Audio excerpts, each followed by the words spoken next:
Pogo. Because ang Pogo, ang biktima ay foreigners. Of course, napakasama niyan, pinakamasama sa lahat ng masama.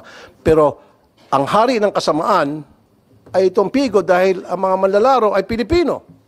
What are we doing about it, Pagcor, sir? Amounting to 3,806. Yes, sir. Okay. So, NTC, you submitted it to NTC po. Tama? Yes, sir. Yes, sir. Okay. Isabong, NTC, isabong na sinabit sa inyo na illegal website. Tama? Yes, sir. From September 2022 to January 2020, January 31 sa 2025. 2025. That's about 3,806 illegal Okay. isabong. Ilan na po napadown ninyo, NTC? Sir, we'll have to check at the back end po, sir. Pero Diyan tayo eh. I can promise you, sir, that we are proactively blocking po the website, sir. I know you're proactively blocking, pero you're too slow. Bakit? Kung hindi sumunod ang ISP, yung Globe, PLDT Smart, so anong penalty? Anong ginagawa ng NTC? So, ayaw i-block? Come on, NTC, you're too slow. Mas mabuti pa siguro yung snail. Mas mabilis pa sa inyo. 3,806 isabong sites, illegal isabong sites reported to you from September 22 to January 2025 by Pagcor, courtesy of General Raul Villanueva, former ISAF officer. And you didn't do anything, you're not doing anything about it. Ilan po na-shutdown? Sir, we'll give you po the precise number po, sir, to follow Next time, po. you guys, all resource person, if you come here, you should come here prepared because I'll grill you. Mapapahiya kayo sa akin. Alam niyo naman ito yung pag-uusapan natin, tapos hindi kayo ready, pagpapasahan niyo ako. Kami, hindi pwede. Pupunta kayo dapat dito ready unless nagkaanga-angaan lang kayo, pero alam niyo naman talagang tutay na sagot. So, out of this 3,806 na ni-report sa inyo ni General Villanueva, hindi mo alam kung ilan napasara dito. We'll have to check at the back end po, sir, kung ilan po yung na-endorse na po namin sa ISPs for blocking po, sir. Ilan po na-endorse niyo sa ISP? We'll check po, sir. Apologies So, po, Mr. Chair. Saan niyo po ini-endorse? Sa ISPs po, sir, Internet Service Providers that are operating within the Philippines Then sa po. susunod na hearing, or not even, submit to this committee, to Senator Mark Villar, kung ilan na po yung na-submit ninyo, ISPs, out of the 3,806 illegal isabong sites na sinabmit ni General Villanueva sa inyo, dito ko makikita kung gaano kayo ka-inutil o gaano kayo kasipag. Yes po, sir. We'll comply po, sir. Thank you very much po. And can you do that in 5 working days? Yes. Sagot mo yes. Yes, sir. We'll comply po. Thank you very 1 much week. po. And we'll wait. Last na lang, Mr. Chair. Now, okay na tayo sa Pogo. Medyo, at least pag-usapan natin. Pigo. Pagcor. Ito yung nag-uumpisa maging problema. Later on, sasabog to sa pagmumuka natin lahat. Dahil ang Pogo is offshore. Ang Pigo is inshore. So, ibig sabihin, ang manunugal ng Pigo ay mga Pilipino. Darating yung time, tataas yung krimen. Dahil lulong ang napakaraming Pilipino sa Pigo. Online gaming. It has to be regulated. Ang masaklap pa, pati mga kabataan, high school, elementary pa, natututo na maglaro sa Pigo. Online gaming. So, easy. Very accessible. Marami na sa mga napabalitaan ko, mga high school, even college, nag-stop yung iba, nangungupit sa kanilang mga magulang, mga empleyado, nag-stop nasisibak sa kanilang trabaho dahil dito sa Pigo.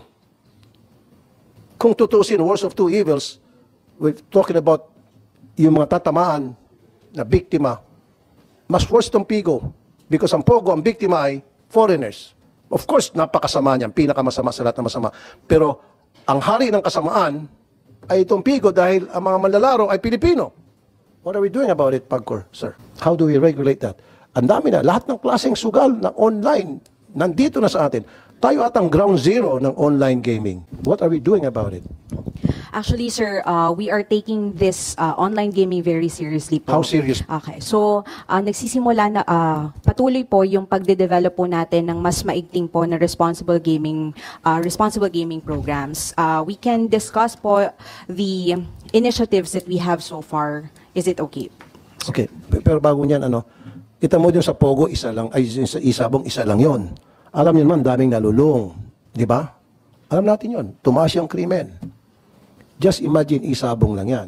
Pumasok to ngayon, itong iba-iba pang online gaming, dumarami ng dumarami. By the hundreds na. Just imagine. That's how serious it is. It's becoming serious, really. Marami na, siguro po, I'm sure meron kang kamag-anak one way or the other na lulong sa Pigo, lulong sa online gaming. Am I right or am I right? Meron ka kakilala. Lahat tayo. Ako may mga kakilala ako. Iba sa inyo kamag-anak.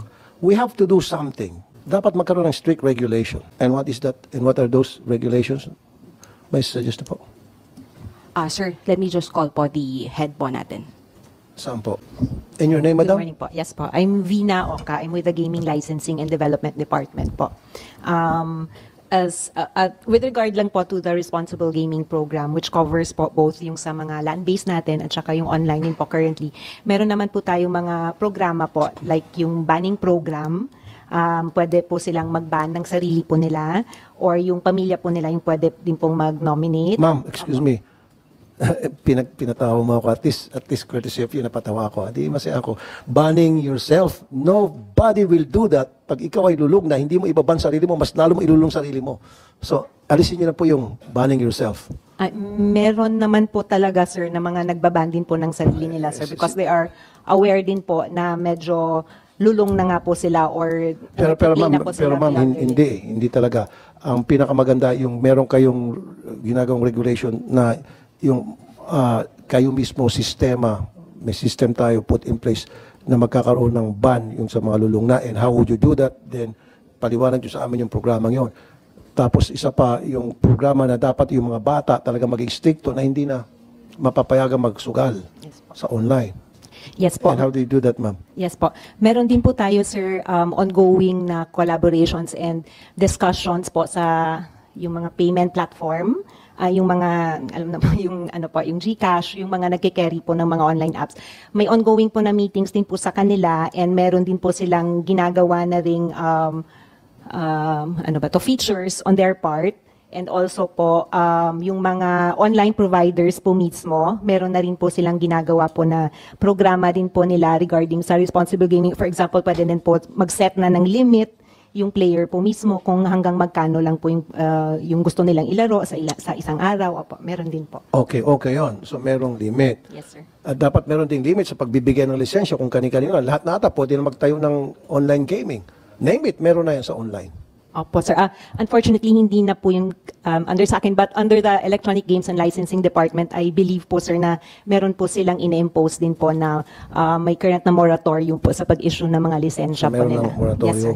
Opo. Tapos dapat merong strict regulations talaga dito na yung mga bata hindi na dapat makapaglaro. Yes, sir. Opo. Tapos siguro bawasan nyo yung mga, ilan ba existing na merong na napayagan magkaroon ng online gaming? Sorry po, sir.